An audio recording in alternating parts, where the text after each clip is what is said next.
Welcome back. I know y'all like, who she thinks she fooling. So let me just tell y'all, y'all know I'm recording so I can catch up because I'm traveling and I'm on a totally different time zone. So one of the things that I'm doing is I am changing my hair up. I haven't changed clothes because I'm sitting in the same spot.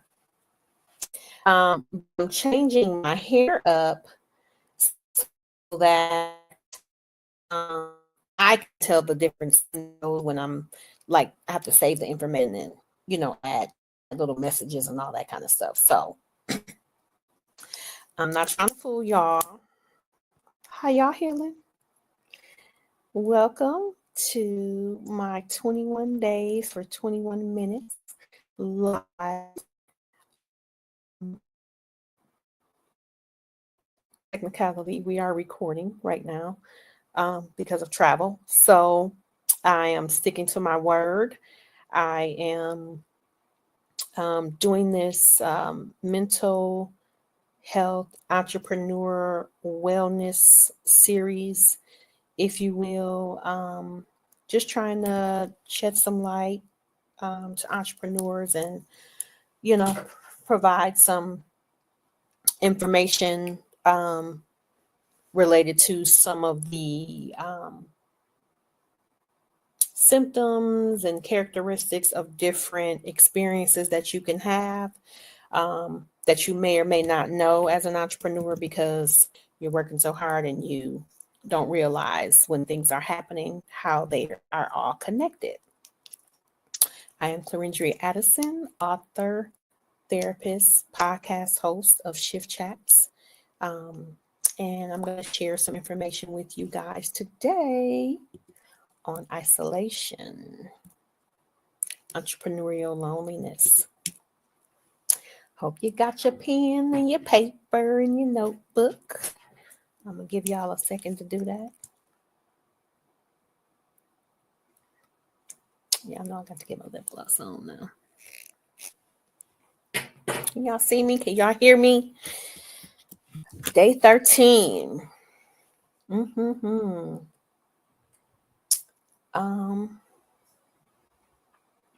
When you're the boss, the builder, the visionary, who do you turn to when it gets hard? Entrepreneurship can be very, very, very, very, very, very lonely, especially when you're used to holding everyone else up, but you don't have to do it alone. Uh-oh. My internet might be acting up. Being an entrepreneur is a lonely journey.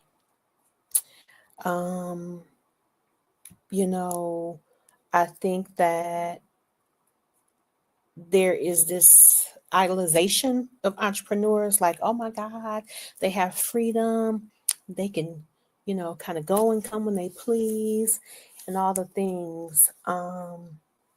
But in a lot of ways, because of the way that we have to move, sometimes we can't wait on people. We just have to go and do what we need to do. Because we're on clock, we're not on somebody else's clock. And so, for example, when you're like, in an office setting and you guys are like, hey guys, we're going to lunch at 12, we're going to lunch at 12, we're going to meet up at such and such or whatever. Or if you're a smoker and they're like, hey, we're going out for a smoke break. I always wanted to listen. Let me just go back because there were some times, a couple places that I worked when I was working corporate, that I would go out with the people that went on smoke break. Did any of y'all non-smokers ever do that? Let me tell you why. Because the smokers get more breaks than everybody, okay? Did y'all notice that? So I used to be like, God, I'm gonna hang out with them because they be going on break every hour. So there were a couple of jobs that I had that, I became, part of the smokers club, even though I didn't smoke, because the smokers be having fun, honey. They be having potlucks and all kind of stuff. So anyway, let me get y'all these the causes of isolation, entrepreneurial loneliness. Um, Long hours, right? Remote workers and fear of vulnerability. Three causes. And we know there's tons, but these specifically, long hours.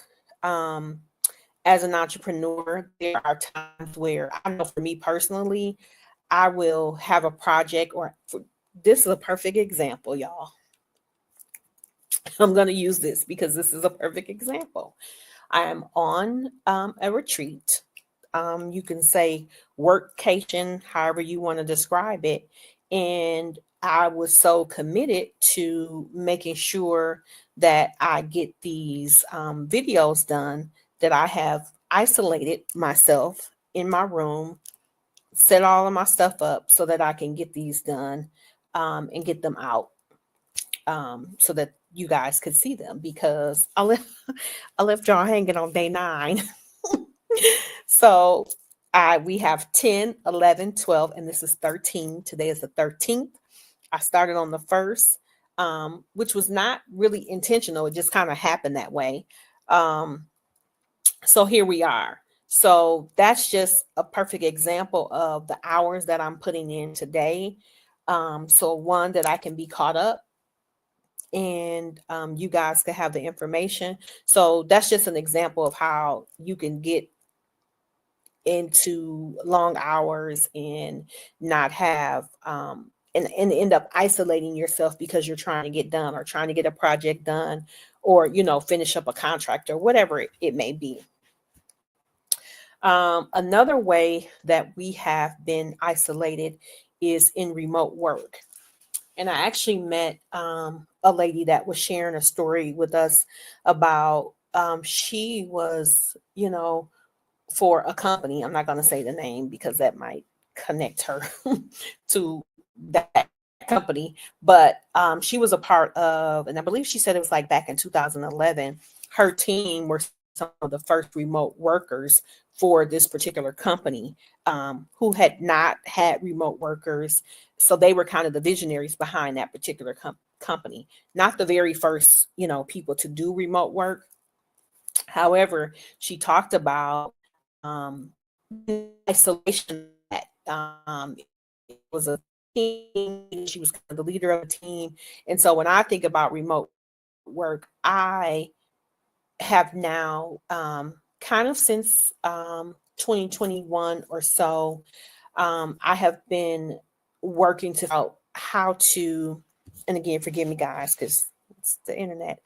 I have been working to try to figure out how I can remain active in community, right? Because my office is in my home, right? So there are days, when I get up, do my meditation, all the things, y'all know what I do. We're not going to go into that on this episode. But do all those things, and then I'm at the desk, and I can look up and I can be at the desk, and it could be, I might sit there at 9 o'clock and it'll be 5 o'clock. Long hours, remote work, like those can go together. So then one of the things that I try to do is like go out to like a coffee shop or, a restaurant / bar. Could be, people work in those spaces, just so that I can get myself out in community and be able to interact with people, because we're talking about isolation today, and remote work is one of the causes of isolation. And the fear of vulnerability. So I connect this to, as an entrepreneur, we're strong. Like, we don't need anybody to help us. We really are very independent people innately, because that's just a skill that entrepreneurs have. So when it comes to asking someone for help, we don't really like to do that, or we have not in the past been in the practice of that. But So not being vulnerable enough to ask someone for help or to assign a task to someone can be a cause of isolation for yourself. So y'all got that, the 3 causes. So I'm going to give you some ways to stay connected. Y'all ready? Y'all got y'all pen and paper? Where is can we make this a banner? Well, I don't think it's going to let me make it a banner, but okay. Well, just so y'all know, get your pen and paper because this is going to be good. Okay. Ways to stay, sorry. Ways to stay connected. Join a mastermind or a networking group. I can't stress how important it is to be amongst your people, right? Your colleagues. So for example, with me, I want to be with people that are doing consulting, that are doing podcasts. That see where I'm going with this? You can be in mastermind and groups, and don't ever think that you are you have so much information that you never can get more information, because there's always something to learn. There's always, a new thing that's coming up, a new training. And I'm not saying, sign up for 1,000 trainings. I'm saying utilize mastermind classes and networking groups to help with not isolating yourself as an entrepreneur. Second thing is schedule a social time like a business meeting. Schedule social time like it's a business meeting. So if you guys look back at podcasts, I think it was maybe 2 months ago, I had Yolanda Williams on. She's a real estate entrepreneur, does some accounting and has some other things going on. And our topic was about joy in work, because she's one of those people that is going to connect that social to the business. Like she just did like a volleyball like tournament, got people together doing, the lunch hour. So scheduling social time like it's a business meeting is very important. And sometimes you can do both. You can be social and be working at the same time. There's a lot of that going on now with like coffee shops. Like that's getting ready to be the new thing. Coffee shops and tea shops. Y'all heard it from here. Not gonna say first, but you heard it from here because I've been hearing the buzz. But where people are going, and I love going to a nice coffee shop. One of the things that I have experienced, though, is that when you're at a coffee shop, if you don't get there early enough, honey, your internet gonna be a little janky, and it might be a little noisy. So depending on what you're trying to do, but y'all picking up what I'm putting down. And then 3, be intentional about maintaining relationships. So as part of us not isolating ourselves, and as entrepreneurs, we really have to put that stuff in your calendar, put that in your agenda. I send myself notes all the time, like make sure you call, this person, or I'll schedule it on the calendar, or like somebody will pop in my mind. Like if somebody pops in your mind, that means that you should probably be reaching out to them. It's a healthy, safe situation. And so one of the things that I'll do, like if that happens, or sometimes I even dream about people, like if I haven't talked to them in a while. Just recently, one of my dear friends, Soror, that I've known for, my youngest is 22, so I've known her for quite a long time. And we would talk sometimes, like she is one of those friendships where I may not talk to her for a year, but when I talk to her, it's like we talked yesterday. And so a couple of weeks ago, I had reached out to her because I'm like, girl, she came up in my dream a couple times. And I was like, I got to check on her. Things were great. Kids were well. Husband's good, all the things. But being able to be intentional. So one of the things, to my point, is try to make sure that if you have to, because as entrepreneurs, we're doing a lot of things, write that stuff down. Like call Tasha, call Keisha, call Renee, whoever your people are.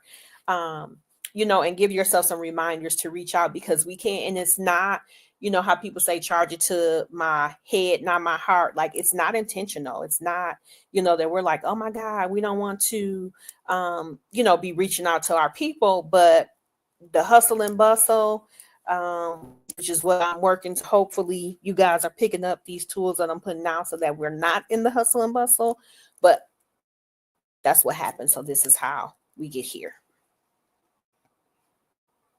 I'm gonna leave that up for a second so y'all can jot that down. I'm so happy I'm on day 13. I'm all caught up. I'm all caught up.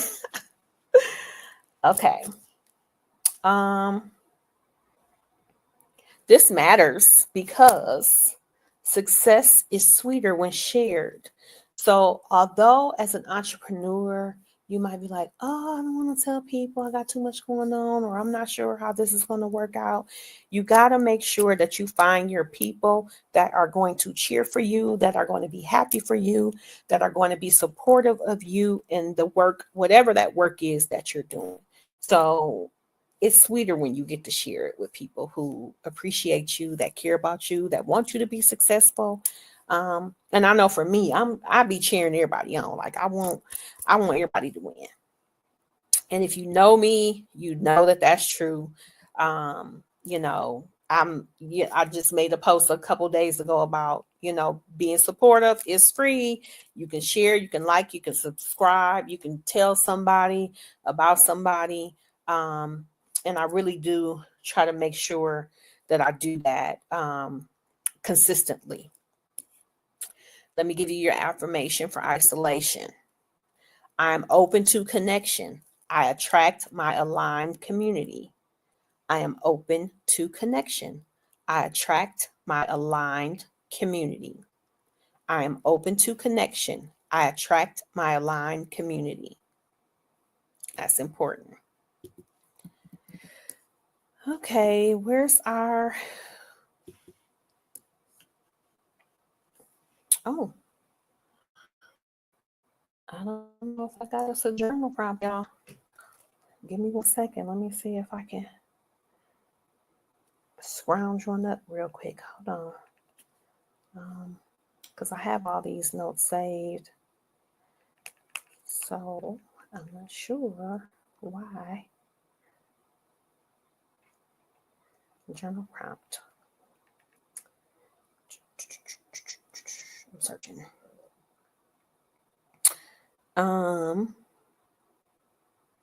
Okay. When was the last time I felt truly seen and supported in my journey?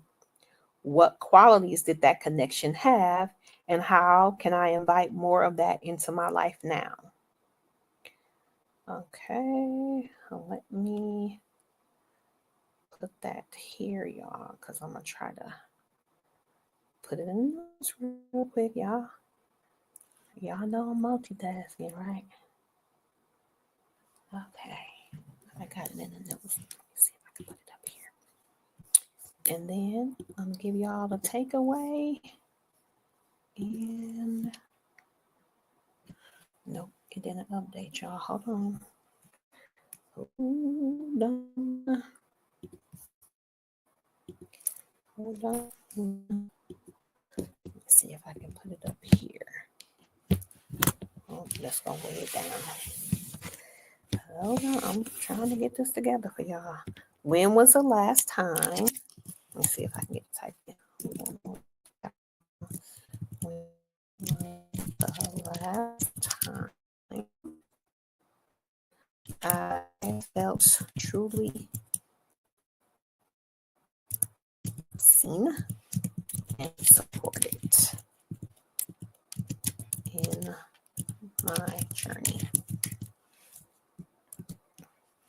I'm gonna share that. That's your journal prompt. Then there's a second part to it. What qualities did that connection have, and how can I invite more of that into my life?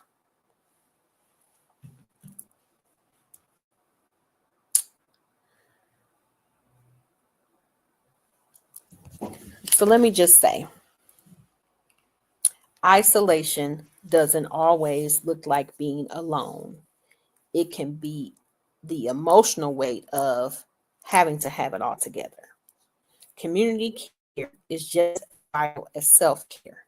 So make space for relationships that pour back into you. I'm going to say that again. Make space for relationships that pour back into you. Make space for relationships that pour back into you. I hope you enjoyed this message on isolation. I'm super excited to be caught up. Be ready for day 14 on Monday, day 14. And I hope you guys are enjoying this information that I'm providing. Please like, subscribe, share, tell an entrepreneur, share with an entrepreneur. And don't be afraid to, make comments. Tell me if there's like, oh, I want to hear about this topic, or I want to hear about this topic. Definitely put it in the notes, because I am reading the comments and the messages that you guys send. Remember, the shift is happening now.